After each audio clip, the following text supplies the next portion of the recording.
বাঁকুড়ার বিজেপি বিধায়ক নীলাদ্রি শেখর দানা আজ টিএমসি জেলা পরিষদ ও সভাধিপতি এবং পঞ্চায়েত সমিতির সভাপতিদের সাথে বৈঠক এড়ালেন। তিনি বলেন যে যারা তাকে জেল খাটিয়েছে তাদের সাথে একসাথে বসে চা খেতে তিনি রাজি নন। বাঁকুড়া জেলা শাসকের দপ্তরের সংলগ্ন সংখ্যালঘু ভবনে এক বৈঠক আয়োজিত করা হয়েছিল, যেখানে বাঁকুড়ার বিধায়ক ছাড়াও টিএমসির জেলা পরিষদ ও সভাধিপতি এবং পঞ্চায়েত সমিতির সভাপতিরা উপস্থিত ছিলেন। কিন্তু নীলাদ্রি শেখর দানা টিএমসি নেতাদের সাথে বৈঠক করতে অস্বীকার করেন এবং বলেন যে যারা তাকে জেল খাটিয়েছেন, যারা বিজেপির কর্মীদের ওপর অত্যাচার করেছেন, বিজেপি কর্মীদের খুন করেছেন, তাদের সাথে তিনি একসাথে বসে চা খেতে রাজি নন। তাই তিনি বৈঠক এড়িয়ে গেলেন। যদিও বাঁকুড়া জেলা পরিষদের সভাধিপতি বলেন যে তার সাথে বিধায়কের কোনো ব্যক্তিগত শত্রুতা নেই। বাঁকুড়া থেকে মোহাম্মদ শাহজাহান আনসারির রিপোর্ট, সন অফ বেঙ্গল, বাংলার খবর।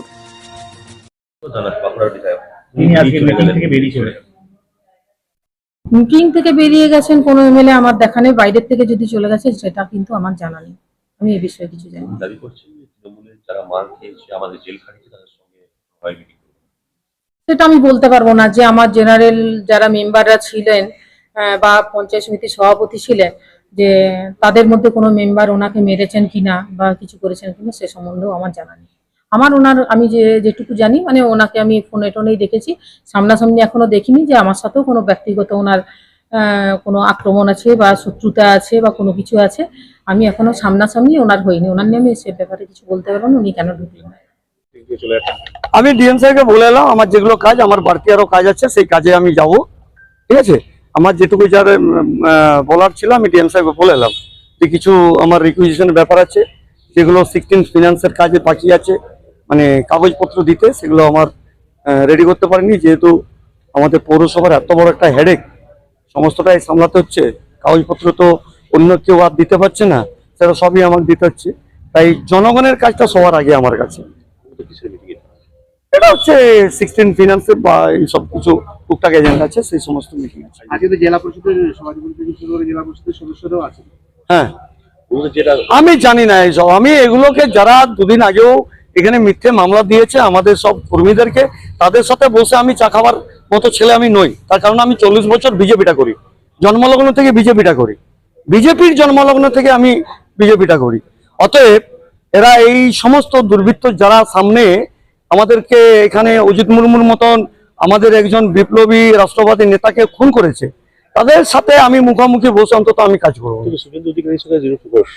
দেখুন, আমাদের নেতৃত্বের নিশ্চিত ব্যাপার আছে, সেগুলো সব করবেন তারা, তাদেরকে আমরা সম্মান করি, তাদের নির্দেশে আমি চলছি। কিন্তু আমার নিজস্ব একটা বিষয় থাকে, যে বিষয়টা আমাকে ভাবতে হয়। অতএব সেখানে দলকে আমি কখনোই অমান্য করি না। আমার যারা নেতৃত্ব আছে তাদের প্রত্যেককে আমি শ্রদ্ধা করি, সেই শ্রদ্ধা নিয়ে আমি কাজ করছি। আরেকটা নিউজ যেখানে দেখতে পাচ্ছি জেলা পরিষদের দীর্ঘদিন ধরে কোনো সভাধিপতির থেকে কোনো কর্মাধ্যক্ষ কেউ আসে না, তারা কিন্তু মিটিং এ অ্যাটেন্ড করছে। কিভাবে দেখেন, কি বলবেন? জনগণের সাথে যারা থাকবে না কোনো জায়গাতে তারা থাকবে না, জনগণের সাথে যারা ছিল না তারা কোনো জায়গায় থাকবে না। জনগণই প্রত্যাখ্যান করেছে, জনগণই শেষ বিচার করবে। আপনারা কি একসঙ্গে কাজ করতে নারাজ? হ্যাঁ, একসঙ্গে থেকে কাজ করতে নারাজ? কিসের একসঙ্গে? কাজ করতে পারবে? এই তো আপনাকে নিয়ে আমি কাজ করছি। আপনি তো সবসময় বিজেপির বিরুদ্ধে আপনি খবর করেছেন, আপনি আমার বন্ধু আছেন। সেরকম দেখুন, মিটিং আলাদা, কাজটা আলাদা। কাজ একসাথে হাতে হাত ধরে হবে, কাজ একসাথে হাতে হাত ধরে কাজ হবে, দলমত নির্বিশেষে সকলের ঊর্ধ্বে উঠে কাজ হবে। পরিষ্কার কথা এটাই। মিটিং এ বসবেন না, মুখোমুখি আপনার সঙ্গে আমি চা খেতে নারাজ। কাজ আমরা একসাথে করব, জনগণের জন্য যা করতে হয় আমি তাই করবো। না না না, আমার অন্য কাজ আছে, মিটিং এর জন্য বেরোবো কেন? উল্টো পাল্টা খবর করছেন আপনারা। এটাই জেলা পরিষদের যে বাৎসরিক মিটিং হয় সেই মিটিং। এর আগে হয়তো দীর্ঘদিনে মিটিং হয়নি, এখন হচ্ছে। জেলা পরিষদের নিয়ম হচ্ছে যে আগামী অর্থবর্ষে 1 বছর আগামী কি কাজ হবে, কি উন্নয়ন হবে, তা জেলা পরিষদের সদস্যা এবং এই জেলার যারা বিধায়ক থাকেন তাদের মাধ্যম দিয়ে জমা হয়, এবং পঞ্চায়েত সমিতিও থাকেন, পদাধিকারী বলে এই কমিটির সদস্য ওনারাও থাকেন। তো সেই মিটিংই চলছে।